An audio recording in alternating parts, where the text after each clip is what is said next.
Parte 23. Un día normal. Han pasado unos 3 meses desde que se iniciaron las clases. Durante este tiempo las naves de la Corporación Umbrella se mantenían en movimiento. Estos patrullaban la ciudad haciéndola más segura, mientras que las unidades de asalto y asesinato se encargaban de matar o capturar sujetos de pruebas, siendo esto casi siempre demonios callejeros. Aquellos sirvientes que han escapado o asesinaron a sus amos por diversos motivos. De vez en cuando se encontró ángeles caídos, pero al no tener una utilidad simplemente eran asesinados. Lo mismo pasaba cuando un ángel aparecía, pero a este se le capturaba e interrogaba para luego ser liberados. Durante todo este tiempo la paz en la ciudad de Kuo reinó, pero para ciertos grupos de demonios esto era un problema. Rías Gremory, una de las Oneesamas de la escuela, se encontraba frustrada. El número de contratos disminuyó considerablemente al punto que el único que llevaba contratos apenas 1 o 2 veces a la semana era Kiba Yuto. Si esto seguía así es muy probable que adelanten su boda antes de tiempo. Akeno y Mejima, la segunda Oneesama de la academia y la reina de Rías, se encontraba sirviéndole una taza de té a su ama con el objetivo de lograr que se relaje. Ara Rías, ¿qué es lo que te tiene de mal humor? Rías tomó un sorbo de té y respondió, la ciudad es demasiado segura. Akeno entendió a lo que se refería. No era ningún secreto que la ciudad estaba pasando por un tiempo de paz, debido a las constantes patrullas de los agentes vestidos de negro, un apodo que los demonios le dieron a los soldados de la Corporación Umbrella. Ellos eran los responsables de que los demonios callejeros fueran casi inexistentes en la ciudad, y la felicidad de los habitantes, cosa que causó una grave disminución en los contratos y las misiones de eliminación, al punto que tenían que competir en más de una ocasión con el séquito de Zona Citri, otra demonio con los que comparten territorio, y para varias ni siquiera han logrado cumplir con las mismas por la intervención de los agentes vestido de negro. No te preocupes Rías, solo dale tiempo al tiempo para que algo suceda. Rías no contestó, en cambio sorbió nuevamente su té. En ese mismo instante la puerta del club fue tocado. Rías permitió que pasara, revelando así al 3 de sus piezas, siendo estos Kiba su caballero, Koneko su torre y su reciente activo Isari Yodo su peón X5. La última mencionada se encontraba también en tercer año al igual que ellas.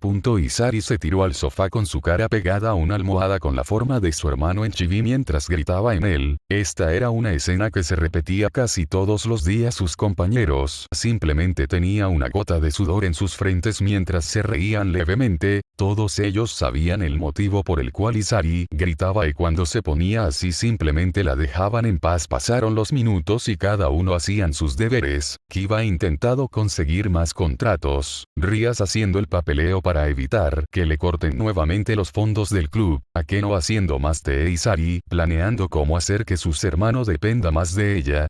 Es imposible, nada de lo que planee funcionará, gritó Isari mientras se sujetaba su cabello fuertemente. El grito de compañeros. Rías, al ver la cara de desesperación del su peón, preguntó, dime Isari, ¿qué te tiene tan molesta? Dijo mientras se abrazaba a sí mismo levantando un poco sus pechos, es por el maldito de Alexander San. Rías se confundió por ello. ¿Te refieres a Alexander Klaus Jr.? El presidente del club de historia. Sí, ese mismo, respondió Isari a Rías. Ara, ¿qué tienes con el pequeño Koai? Preguntó Akeno con burla. Isari se sentó y le quitó unos caramelos a Koneko, que comía en silencio molestándola. Mi Ototo casi siempre está acompañado por él y cada vez que le pido algo él siempre dice que ya tiene planes con el maldito peliblanco. Isari seguía haciendo berrinches mientras era vista por sus compañeros que no podían hacer nada. Dime Isari-chan, ¿desde cuándo conoces al pequeño Klaus? Preguntó Akeno. Lo conozco desde mi infancia, dijo ya más calmada. Él y se conocen desde el jardín de infancia, son muy buenos amigos. Entonces, ¿cuál es el problema? ¿Por te molesta Klaus? Dijo Kiba para sorpresa de Isari. Él no me molesta, de hecho le agradezco por ser amigo de mi pequeño hermano, pero me cae mal el hecho que casi siempre están juntos. La razón de la molestia de la castaña era simplemente unos celos de la hermana mayor. Dime Isari, ¿estás libre hoy en la noche? Preguntó Rías cambiando del tema. Sí, ¿por qué? Rías simplemente sonrió. Hoy haremos una pijamada en tu casa. Los ojos de Isari se volvieron estrellas brillantes. Hoy haremos nuestra prime pijamada de chicas. Dijo Stackson, el puño extendido hacia arriba. Dime Rías, ¿qué estás planeando? Preguntó a Keno. Ria sonrió y dijo. Ya lo verás. Parte 24. Nostalgia. Klaus, un ser que literalmente lleva el término de Dios a otro nivel, se encontraba aburrido mientras este veía el reloj que marcaba 5 minutos para las 4 su hora de salida. Se preguntaba qué debería de hacer. Él asistía a clases por el mero hecho de experimentar esta vida, pues antes de reencarnar su vida en aquel mundo del año 2138 era pésima, y jamás fue a clases. Sus madres, a pesar de tener dinero, siempre lo educaron dentro de la casa. El timbre de salida sonó y inmediatamente salió sin perder tiempo. En su camino a la salida se encontró con Issei, su amigo y protagonista de la historia de ese mundo. Klaus quería estar un momento a solas, cosa por la cual su amigo castaño aceptó. Klaus caminaba lentamente por las calles de Kuro. Había hecho que sus sirvientas de turno regresaran a casa a descansar, que él los vería en la noche. Al levantar la vista en un árbol, vio como un par de aves le daban de comer a sus polluelos, una escena que Klaus jamás había visto. En su mundo original esto era prácticamente imposible de ver, pues casi todos los animales del mundo se extinguieron. Además, en su mundo no se podría apreciar el cielo en ningún momento, siempre estaba cubierto de una espesa nube de gases tóxicos producto de las fábricas y plantas. También era imposible ver tan siquiera un árbol o una planta, al menos claro que seas un gran político o contribuyente a como eran los jefes de las megacorporaciones o conglomerado tales como las Saori o Toyota. Klaus siguió su camino hasta parar en un pequeño desnivel que llevaba al río que atravesaba la ciudad. Se sentó y se quedó apreciando el paisaje. Se sentía afortunado pero a la vez triste. Ninguno de sus familiares o amigos podrán experimentar esto, y a pesar de tener el poder para que sus deseos se vuelvan realidad, no quería aprovecharse mucho de esta, pues sentía que no era lo correcto. Sus valores morales inculcados desde su infancia gracias a sus madres todavía seguía fuertemente arraigado en su corazón. 4. El sol se ocultó finalmente después de una hora. Varios vehículos se acercaban a su ubicación deteniéndose cerca de él. El peliblanca simplemente se levantó, se sacudió y caminó hasta los vehículos, en donde fue recibido por varios soldados femeninos para después irse del lugar. Una vez que estos se fueron, una mujer vestida del detective y una cámara en mano salió de unos arbustos mientras reía bobamente. Esta mujer era nada más y nada menos que Sona Citrio Shitori, según el mundo humano, que se encontraba feliz por haber logrado tener muy buenas tomas de su querido chico peliblanco y fue del lugar. A pesar que el uso de magia en el mundo es sumamente difícil, lanzar este hechizo y acabar con todas sus reservas no le supone un problema, pues había logrado su objetivo. 4. Después de unos minutos de viaje, Klaus finalmente llegó a su casa y al bajar fue recibido por uno de sus fieles sirvientes, que lo miraba de manera más seria de lo normal. Era Alberto Esquer. Señor, disculpe, pero tenemos algunos problemas. Parte 25. El comienzo. Issei Yodo, un chico castaño que se encontraba cursando el segundo año de la preparatoria de la ciudad de Kou, caminaba del regreso a casa mientras pensaba lo sucedido minutos antes. Flashback. El castaño se encontraba parado frente a una chica de cabello largo y negro con uniforme de otra preparatoria. Esta persona se llamaba Amano Yuma, una chica que había declarado su amor por él, pero a pesar de ello el castaño simplemente la rechazó de manera sutil, haciendo que la chica empezara a llorar. El castaño, al ver esto y que varias personas lo veían, no tuvo de otra que callarla, prometiéndole una cita ese mismo día, dándole la dirección de su propia casa para así conocerse mejor. Fin del flashback. A pesar de ello, el castaño se veía envuelto en un problema, pues desconocía que debería preparar para la cena. Y suspiró y caminó tranquilo hasta llegar a su casa, y al entrar a ella, escuchó algunas risas y conversaciones. La curiosidad lo invadió y al ver en dirección a la sala vio que se encontraban varias chicas vestidas en pijama. Estas, al darse cuenta que había un nuevo chico, lo quedaron viendo durante unos minutos, creando así una atmósfera pesada y silenciosa al punto que se estaba convirtiendo en algo incómodo. Ya regresé. Afortunadamente para las chicas, el grito de Isari hizo que la atmósfera incómoda se dispara. La castaño, al ver a su hermano, lo saludó enérgicamente para simplemente recibir como respuesta un Tadaima 1. Esa respuesta fue tan seca que parecía que era lo único que diría.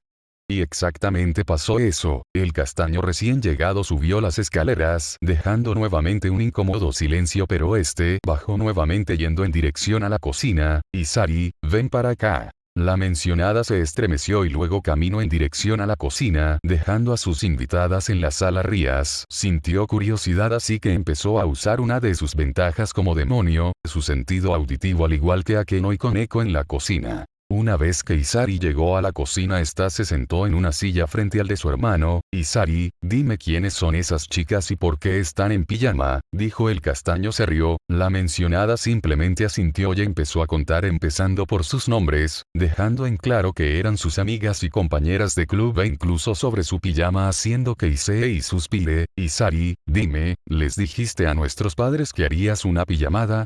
Ella agachó la cabeza. Sabes bien que tienes que avisarle a nuestros padres cuando vas a hacer este tipo de cosas. Tendré que pedirte que hagas que se vayan, pero ¿por qué? No puedes dejar que ellas se queden. Además prometí que esta sería la mejor pijamada del mundo, dijo la castaña con reproche. Isari, se te olvidó que había avisado que organizaría una cena para el día de hoy en el grupo de chat de la familia. Isari repentinamente sintió que un rayo había impactado encima de ella tras recordar esto. Jejeje, lo olvidé, hermanito. Issei tenía el ceño fruncido, simplemente no concedía a la irresponsabilidad de su hermana. ¿Sabes qué? Olvidado, cancelaré la cena de hoy. Isari notó el enojo en la voz de su hermano e intentó remediarlo. Olvidado, Isari, de nada servirá. ¿Pero por qué? Además de haber perdido tiempo valioso hablando contigo, también acabaron con la comida preparada que había dejado marinando en el congelador, dijo mientras apuntaba al fregadero en donde habían algunos trastes sucios, haciendo que Rías, que escuchaba a hurtadillas, se sintiera mal. Además, las golosinas que encargué hace algún tiempo y me entregaron ayer se acabaron por completo, dijo apuntando a la cesta de basura que estaba lleno de envoltorios y llenando de vergüenza a una niña de cabello blanco. Isari bajó la cabeza para ocultar su vergüenza tras haber arruinado el plan de su hermano. Sabes, olvidado, me iré a dar una vuelta. Diciendo esto, el castaño salió de la cocina en dirección a su habitación, para posteriormente salir por la puerta principal ante la mirada silenciosa de las chicas. Poco después que Issei saliera en la cocina, empezaron a escucharse sollozos. Koneko salió rápidamente en dirección a la cocina, seguido por Akeno, y al llegar a esta vieron a la castaña llorando en la mesa diciendo, lo arruiné, lo arruiné. Mi hermanito está enojado y todo es por mi culpa, decía Isari entre llanto. ¿Y cuál es el problema? Lo que hiciste no estuvo mal, además ninguna de las cosas que tomamos tenían una nota de no tocar. Parece una niñita necia, decía Ría seria y con algo de enojo, pues ésta se había enojado con el castaño por ser grosero. Slap.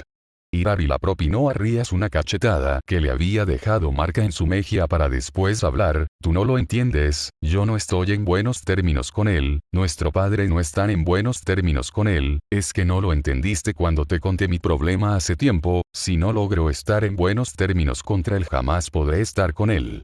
Isari se calmó tras abrazar la figura chibi de su hermano castaño que Koneko le dio. Rías, no tienes derecho de hablar mal de mi hermanito cuando claramente no sabes nada de él, así que te pido que calles y guardes tus palabras. Rías asintió con vergüenza a ser regañada por su peón. Ciertamente ella no tenía derecho de hablar de Issei, el hermano menor de Irari, así que decidió callar para evitar que esto se convirtiera en algo más grande. Pasaron los minutos e Irari ya estaba más calmada gracias al apoyo de su amiga Koneko. Las castaño se levantó de la mesa y caminó hasta tomar un vaso de vidrio para luego llenarla con agua, y cuando estaba a punto de tomarlo cae repentinamente haciendo un gran ruido, llamando así la atención de las chicas. Cuando estos se dirigían a la cocina en busca de lo sucedido, vieron que Isari salió rápidamente destruyendo todo aquello a su paso mientras gritaba el nombre de su hermano. Minutos antes, el castaño salió de la casa enojado por la imprudencia e irresponsabilidad de su hermana al llevar desconocidos, según él, a casa, y para variar que se comieran casi no toda la comida guardada en las neveras. Issei empezó a caminar por las silenciosas y oscuras calles de Kou, pero este chocó repentinamente contra una persona tras caminar sin fijarse en el camino, provocando que cayeran al suelo. Issei, al abrir los ojos, su sorpresa se hizo presente al reconocer a la persona con quien chocó.